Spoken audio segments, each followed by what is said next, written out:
Never before have the Chinese people faced a terror as ruthless and evil as Mao's Communist Party. Just like Marx, Lenin, and the deep state, Mao knew that what religions taught was real, and that Satan is also very real.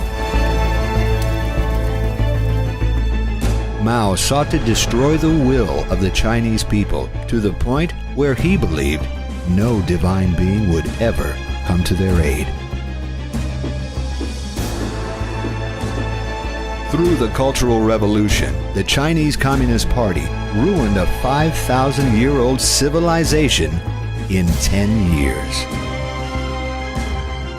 So, how was Mao able to create the most destructive regime in human history? Let's find out. Communism in China, on the edge of wonder. But be warned, this series may not be for the faint of heart. Hello, and welcome to our final episode in this series of exposing communism on Edge of Wonder. We felt that there's a lot of misunderstandings about what communism really is and wanted to expose it and how it has been the most destructive force in our world. In this episode, we're going to talk about the rise of the Chinese Communist Party and how it has killed more people than any regime in history.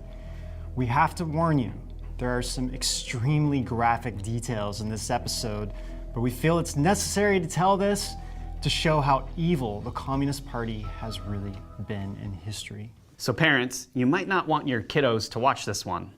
Let's begin with China's history. China has one of the most rich and oldest cultures in this period of our civilization. With over 5,000 years history, the Chinese people have shaped so many aspects of our ways of life. Throughout all these years, many dynasties came and went, with the cultural landscape drastically changing with each emperor. Some were very noble and upright, and some brought destruction to their people. However, no matter how bad the worst emperors were, they all still believed in the divine, just their understanding may have been skewed. Even Genghis Khan never considered himself to be a ruthless barbarian. He even said, "I am the punishment of God. If you had not committed great sins, God would not have sent a punishment like me upon you." So why are we bringing this up? Just to note that most of the Chinese wars throughout history were fought over land, religious beliefs, or control over a population. However, once an emperor gained control, he would have those people be a part of everyday society, just under a new emperor, and life would continue on. Never before have the Chinese people ever faced a terror as ruthless and evil as Mao's Communist Party. Even the name of Chinese Communist Party in Chinese has satanic roots. The traditional character Dang means party or gang, consists of two radicals which correspond to the words promote and dark. So when you combine these two radicals together, it literally translates to promoting darkness. Even Confucius said, "People who help one another conceal their wrongdoings are said to be forming a gang." or it could also be translated as a cabal. The goal of communism is to destroy belief in any kind of faith. Thus, without faith, the people would then turn to its ruling party as their new god. So how did China go from being the most deeply spiritual-rooted country to becoming the most atheistic and communist countries ever? Well, everyone, that is exactly what this episode is about. The rise of the Chinese Communist Party. Most historians think China's contemporary era started around the mid-1800s, which was during the Qing dynasty. China soon started to go through a westernization movement where they opened up trade with the West for goods and weapons. But internally, China started facing tremendous and painful turmoils. Many of the intellectuals got together to come up with ways of saving the country and its people.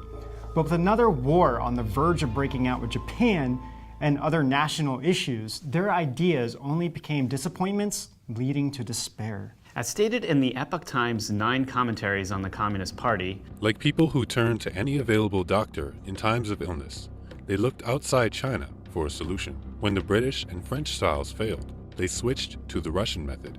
They did not hesitate to prescribe the most extreme remedy for the illness in the hope that China would quickly become strong. their remedy, communism. They wanted to take the easy way out and thought that this ideology would free them of their burdens. Unfortunately, they couldn't have been more wrong. Now, before we get into what happened, let's bring up one of the most ruthless leaders in pretty much the history of our current civilization, Mao Zedong. You might be batting an eye when we say that, but after this episode, you will be agreeing with us for sure.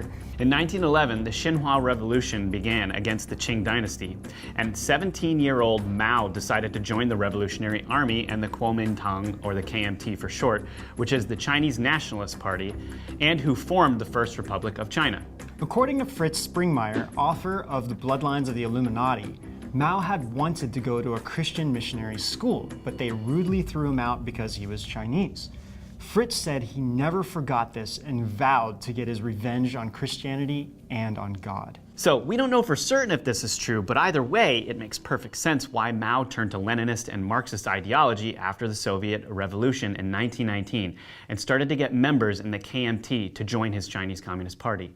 Mao believed that China had too many people and the country was using too much resources, land, and food for the Chinese people and wished to eliminate anyone who wouldn't go along with his bidding.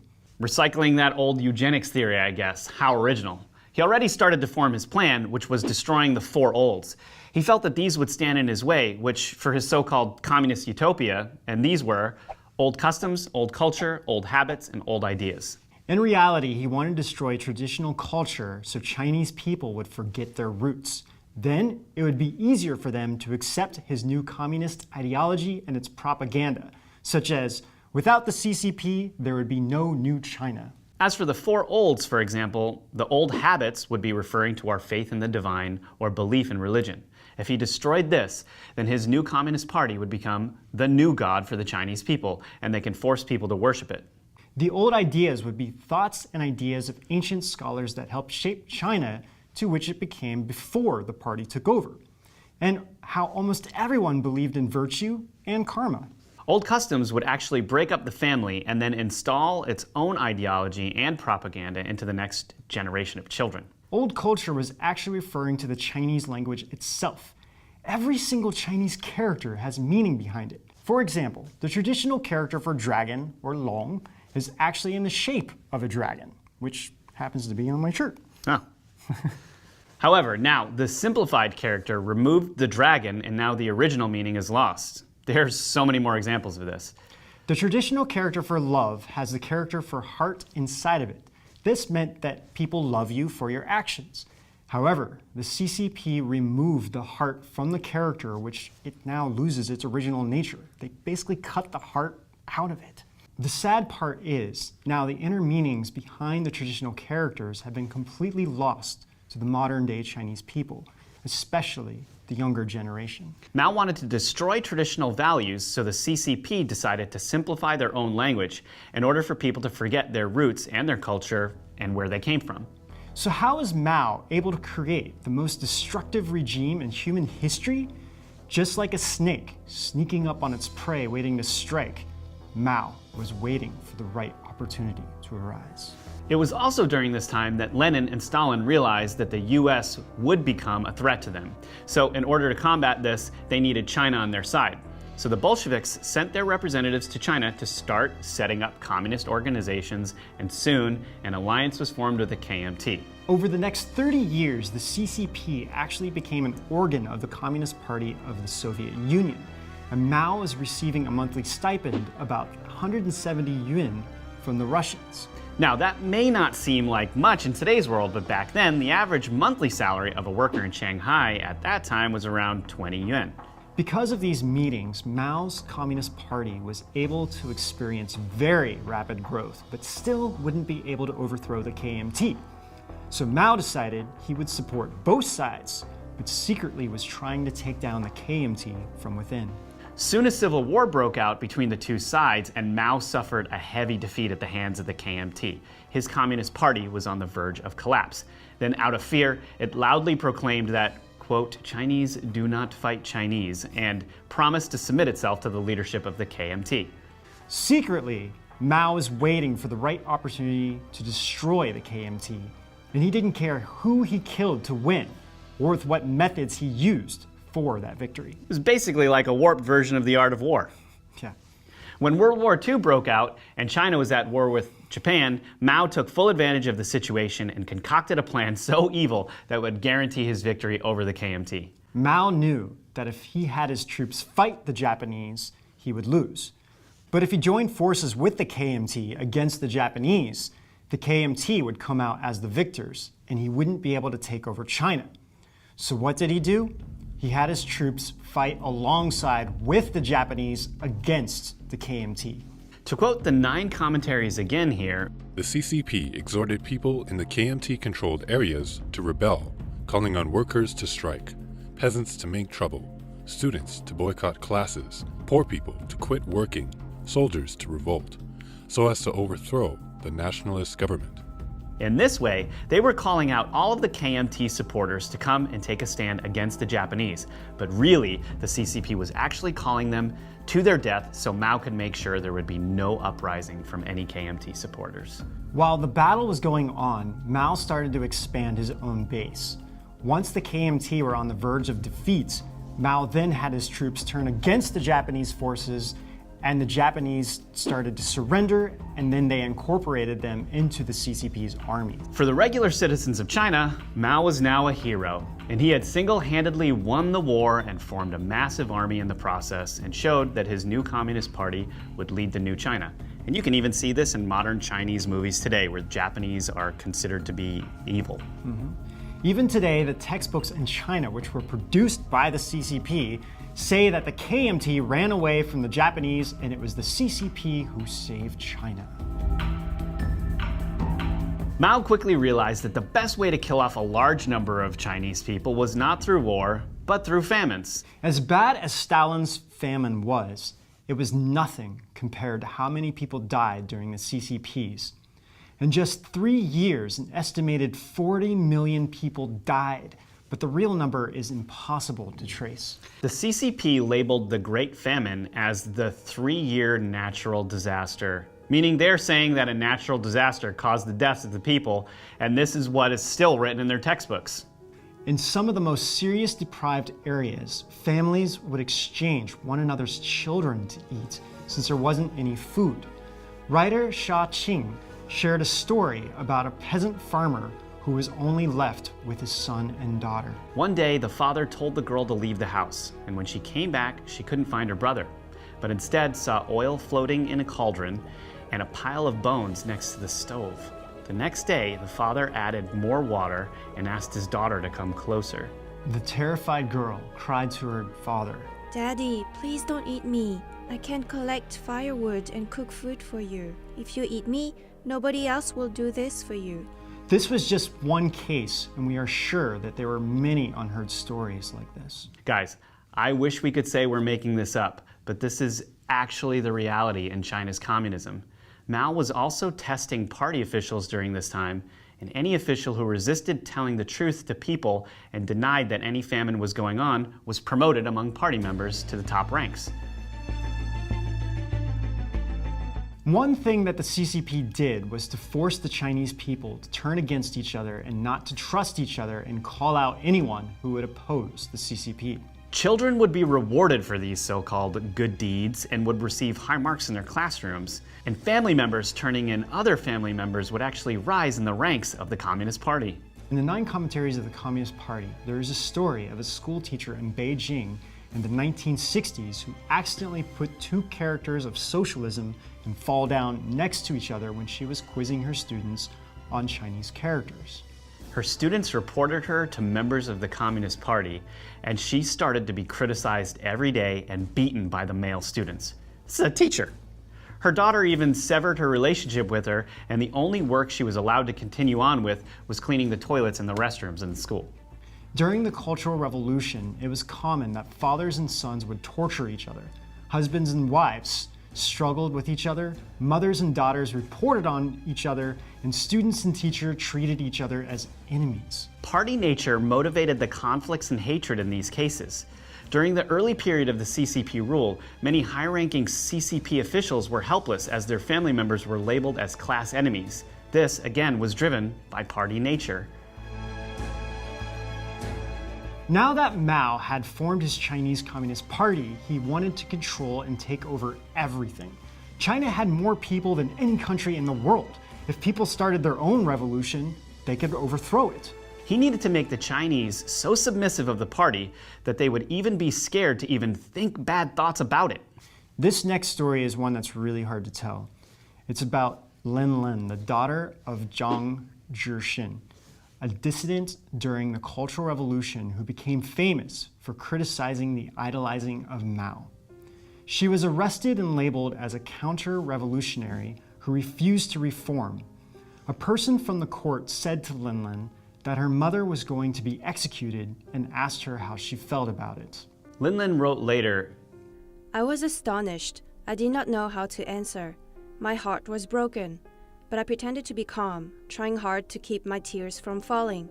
My father had told me that we could not cry in front of others, otherwise we had no way to renounce our relationship with my mother. Father answered for me, if this is the case, the government is free to do what it deems necessary. The person then asked the family if they would collect her body if she is executed. Her father said that they don't need anything. She then described that they staggered along as they walked home in a howling snowstorm.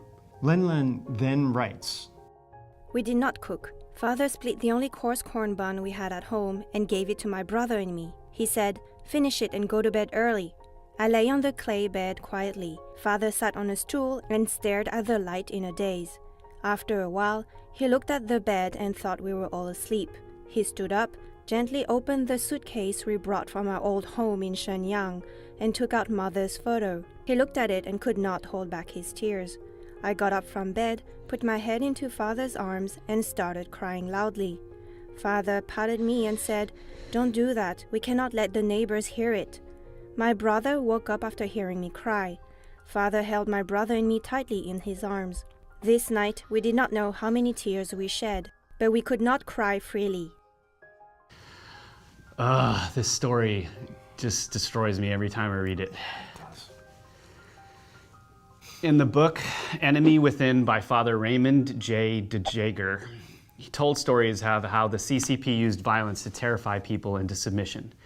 He gives an example that the CCP invited everyone, especially children, with their teachers from local schools to all come to the square in a village. They then brought out 13 patriotic young men who were against what the CCP was doing.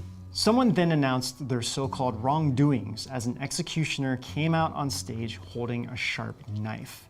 The horrified teachers would then be forced to lead the students into singing CCP songs with lyrics praising the party and giving it the highest glory.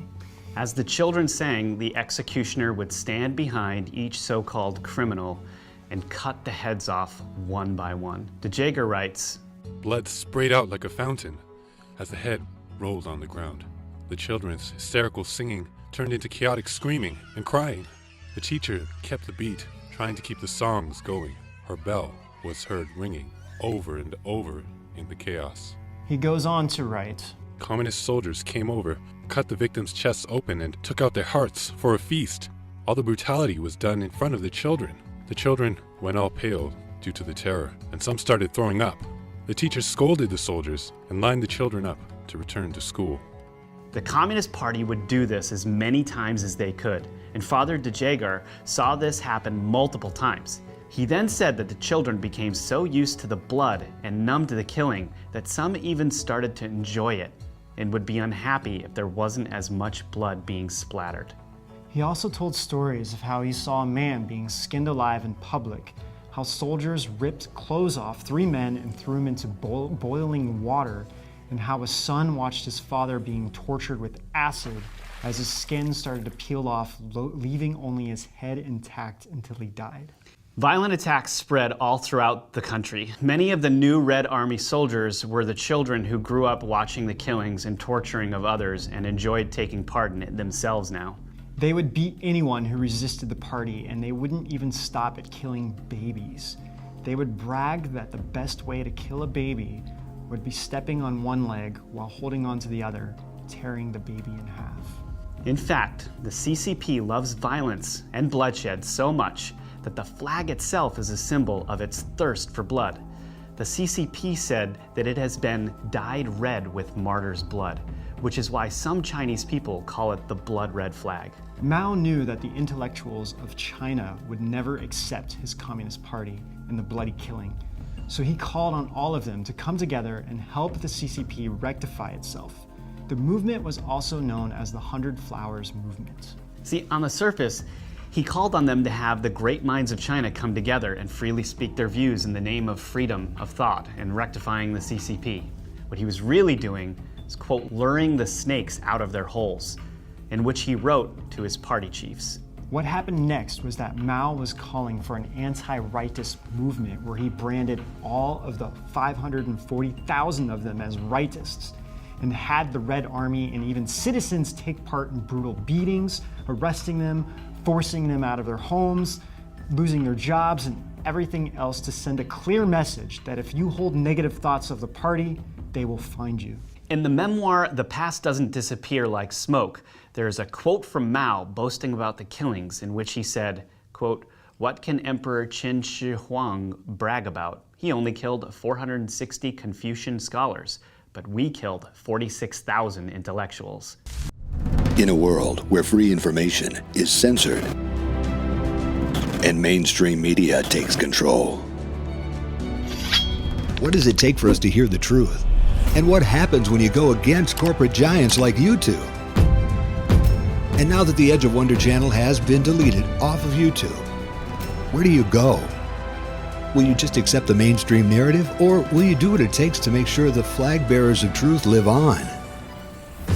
Subscribe to edgeofwonder.tv, a totally independent streaming platform with all the latest information without any of the mainstream media bias. Your subscription ensures that we can keep our red-pilling content going. With edgeofwonder.tv, you get the latest breaking news, totally original, uncensored content in an ad-free experience powered by you. Access to influential content creators, new drops almost every day, exclusive edgeofwonder.tv series, interviews with all the biggest names. Plus, you get all our awesome live weekly shows you're used to, all for the cost of just 2 lattes a month. From mysterious occurrences and weird news to in-depth investigations and current affairs on edgeofwonder.tv, there's surely something for everyone.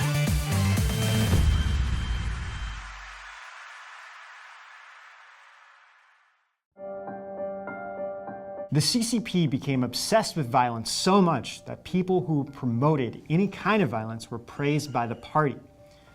There's even something called the Guangxi cannibalism, where just normal citizens soon started to enjoy feasting on the bodies of their fellow Chinese race. According to the 9 commentaries, In Wushan County, like wild dogs eating corpses during an epidemic, people were madly eating other people. Often victims were first publicly criticized, which was always followed by killing, and then cannibalism. As soon as a victim fell to the ground, dead or alive, people took out the knives they had prepared and surrounded the victim, cutting any body part they could get a hold of. At this stage, ordinary citizens were all involved in the cannibalism.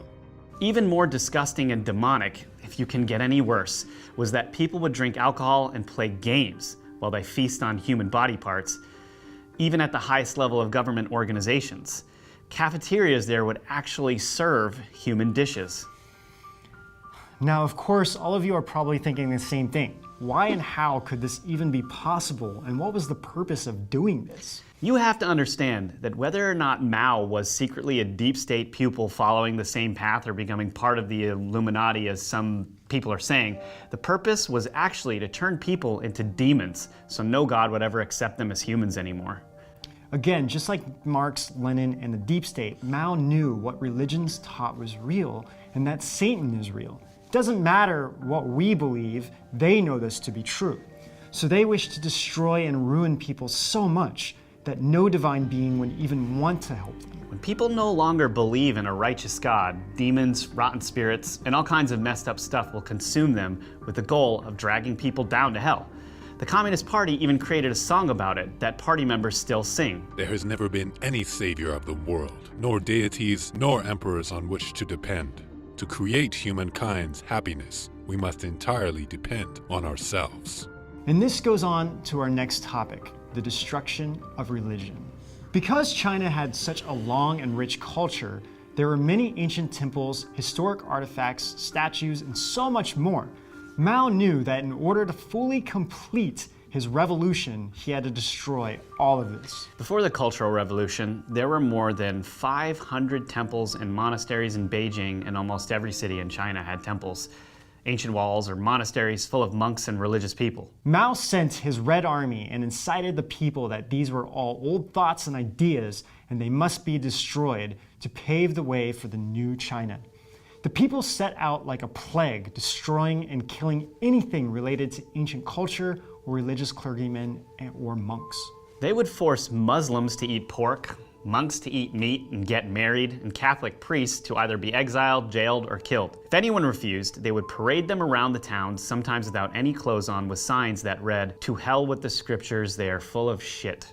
Over 11,000 Catholics were killed, and even some foreign priests were killed or jailed, with over 3 million followers of these religions arrested or executed. Then Mao created new organizations just as the deep state does, such as the Chinese Taoist Association, or the Chinese Buddhist Association, or Chinese Patriotic Catholic Association, and so on, with the agenda that each of these were being controlled by party leaders and not actual real religious people. This serves multiple purposes. One is so that they can keep an eye on people. Two is so that they can start to undermine it from within, forcing people to lose their faith in these religions.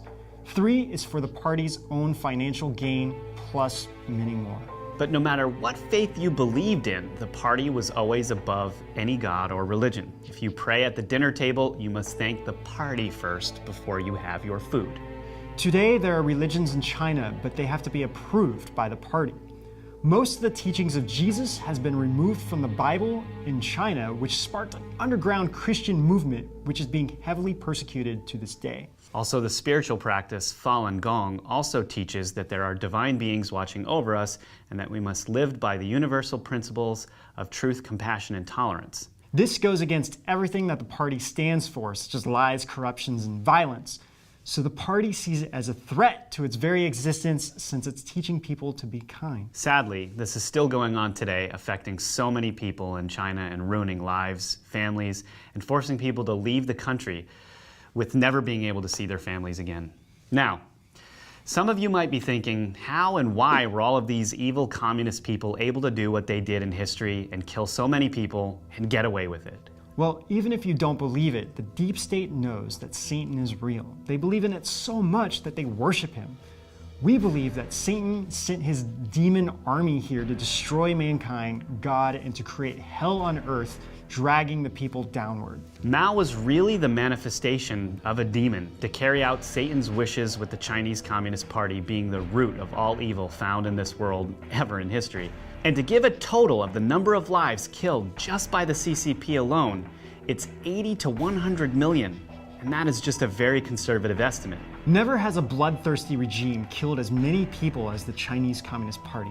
From our research, it seemed that the Illuminati used communism as its evil force to turn our world into chaos, with the goal being, when we finally reach the end times, people would stop believing in God and the divine. This way, Satan and his Red Army would rule over the earth, and the deep state would be his servants, and the rest of us would become their slaves. Whoever lived. Yeah. Now, whether you believe this or not is completely irrelevant. Deep State's goal was to kill off more than 70% of the population to form their one world government and their one religion, which is Satanism. And atheism. But this isn't going to happen. Why? Because a divine force is stopping this, and people are waking up and seeing the light in the darkness. They were blindsided, and now they're in a panic because they're losing this war. Also, a movement started in China after the persecution of Falun Gong started in 1999. Over 350 million Chinese people have now quit the Chinese Party or its affiliated organizations. So the battle is not over yet, and it's still going on to this day. According to the Epoch Times, how the specter of communism is ruling our world, Satan wanted to make our world complete chaos. So when the Messiah actually arrives, people will be too lost and hateful to even want to be saved. But as we said, things are changing and a divine light is starting to shine through all of this. But China is doing some of the most hateful things on this planet, with its organ harvesting of living people, its one-child policy, and even a large underground ring of selling babies for cannibalism, which I am sure is connected to the deep state and a slew of other horrible things. Now, you might not believe this is happening, But this is what communism has been doing to the Chinese people, turning them from the most spiritually and deeply developed and rooted people of faith on this planet to literally monsters that are capable of eating babies because they believe it will grant them everlasting youth. And of course, people, we're not talking about everyone in China. There are some really good people in China as well, and no one should be discriminating against them. They're living through this communist specter is an actual miracle. You can't get more disgusting than this. But of course, this is just a small number of the Chinese people. But because of the Cultural Revolution, destruction of faiths, its promotion of cannibalism, and the lies which have brainwashed the Chinese people, it has turned the Chinese people against each other and forced them not to trust anyone. It's called party culture. This has become so normal that most Chinese people don't know anything about what happened in their own history. Take, for example, the Tiananmen Square massacre. Most believed that the students opened fire on the military first, which gave them the right to fire back on the students. Of course, this is not at all what happened. And of course, we're mostly just talking about the people still inside China, not the ones who came overseas and are able to see the truth. Yeah. So of course, we're not talking about all Chinese people. We're just talking about the ones still being brainwashed by the party itself who thinks it's good. I mean, people in the US are brainwashed by our own media. You can imagine if the Communist Party is in charge. That's true. But we'll go over all of this and more on the Chinese Communist Party persecutions in the last few decades in our next episode. We know this was one very intense episode. I mean, we were both tearing. I was tearing up when I was writing this, and when we were reading it, we were both hit. And it hit us both really hard. It's rough.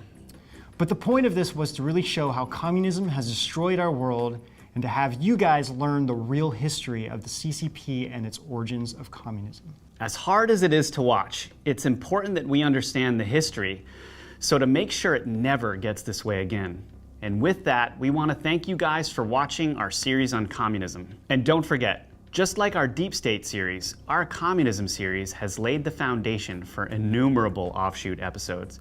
We're going to be covering things like Darwin, Saul Alinsky's real impact on the world, organ harvesting, the Khmer Rouge, and so much more. That's right. It's going to shed light on the true history that's been hidden from us, but that we owe it to ourselves to know. So hang on to your hats, Ben. And in the meantime, we'll see you guys out on the edge.